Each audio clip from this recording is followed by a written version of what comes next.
Hi everyone, welcome to Learning Impact. In today's lecture, we will discuss the difference between competition and conflict. So let's start. Okay, competition and conflict both are a kind of social interaction, but how these kind of social interaction are different from each other? Let's discuss.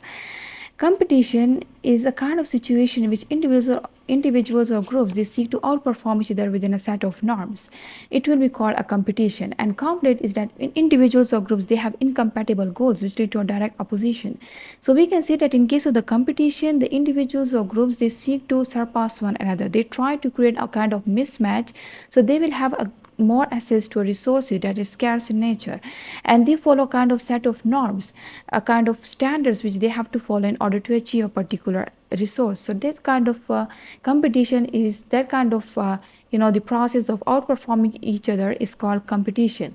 But on the other hand, when individuals or groups they have incompatible goals, means they have the opposing goals or they have the contradictory goals which lead to a direct opposition or sometimes leads to a confrontation and sometimes leads to violence, that will lead to the conflict.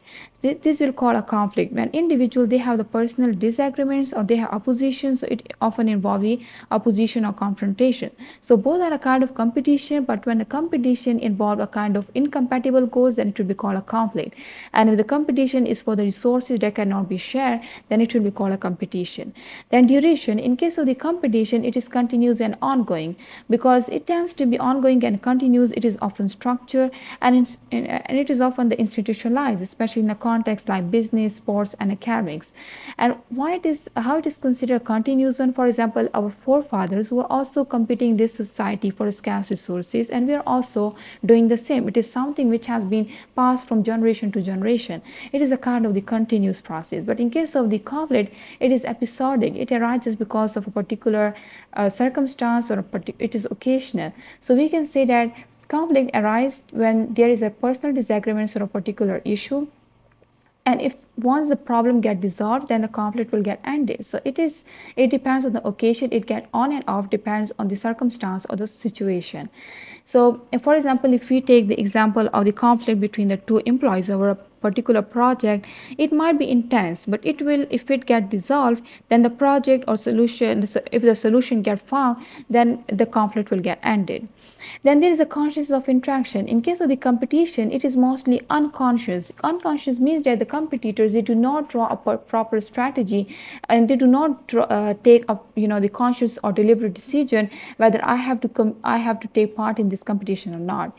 It is mostly unconscious, means that it is mostly driven by the instant needs, by the instant desires. For example, the students in a classroom they are competing for the highest grades, so they do not this such kind of decision is not something that they take consciously or deliberately, but it's just because it is their desire. It is the instant need that they have to compete with others for better survival in society. So that's what is considered unconscious. And in case of the conflict is conscious, individual they form a strategy, do policy making, that whether I have to involve in this conflict or not. For example, if we take the example of the international conflicts, the Afghan war, if we take the example as a conflict, that there were the decision making, the strategy making, which the policy makers they mostly do, and then they decide that what would be the potential benefits, the potential threats of this conflict to our economy, and whether I have to get involved into this conflict or not. So this kind of the conflict is mostly kind of the conscious or deliberate or intentional decision.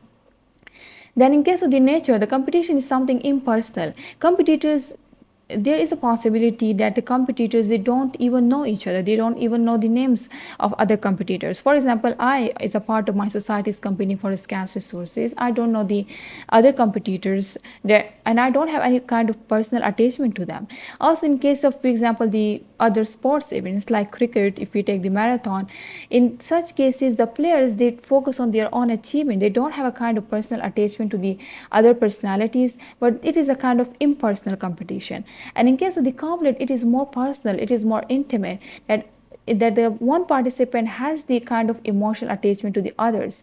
For example, in case if we take the example of the co-workers dispute, that they have a kind of the for example, if the conflict arises because one participant feel that I have been unfairly treated in this team as compared to the others, so there is a kind of the the sentiments arise regarding the equity and inequality, which leads to the conflict. So there is a conflict we can see that is more sentimental as compared to the competition. Then the other differences include goal. Competition often focus on achieving goal, achieving success. They have the defined aim and objectives, and they try to focus on that. They try to outperform or surpass one another to achieve or to have better access to a particular resource. But in case of the conflict, they assert one's own interests. Their main priority is that they have a kind of personal or a kind of personal disagreements or a kind of emotional attachment to a particular phenomena. That's why a conflict arises. And for example, if we take the neighbors conflict, they have a kind of the kind of interest. They focus on their own interest and try to resolve it, but on the basis of their personal relationship. So this is a kind of conflict. Their main goal is not to achieve success. But in case of the rules, the competition, they follow a kind of formal and informal norms. So there is a kind of rules that have been set for a competition, and even if an individual they do not follow that rules, he or she will be kicked out of competition. For example, if we take the cricket sports, if we take the sports events, for example, if we take the cricket sport, there are the social norms, or we can say the standard, the formal norms which individuals have to follow. Otherwise, they will get penalty or they will kick out of the competition. But in case of the conflict, it involves a breakdown of norms. And just because the conflict involves a breakdown of norms, it can lead to a violence and even more destructive to our society. For example, we take the international conflicts. We know that there are international standards that regarding the wars, but still, how many countries follow that norms? Nobody cares about that norms when they have the power. So we can say that conflicts mostly involves a breakdown of norms at large as compared to the competition. And then the outcome, competition is mostly constructive. For example, if we take the tech companies, they are competing with each other to form a better product which is more satisfactory to their consumer. So they are competing with each other, but this competition is fruitful for our society because it is improving innovation in our society, which is enhancing our consumption of a product. But on the other hand, the conflict is destructive. If the co-workers they having a heated dispute, a heated argument about a particular issue, it can disrupt the the workplace setting, the social environment of particular workplace environment. So we can see that conflict can affect the efficiency of other workers negatively, and in case of the competition, it can prove constructive and productive for society. Then potential benefits, competition focus on growth and innovations. It try to add more and more to our society. And in case of the conflict, it can lead to the better understanding if it get managed well.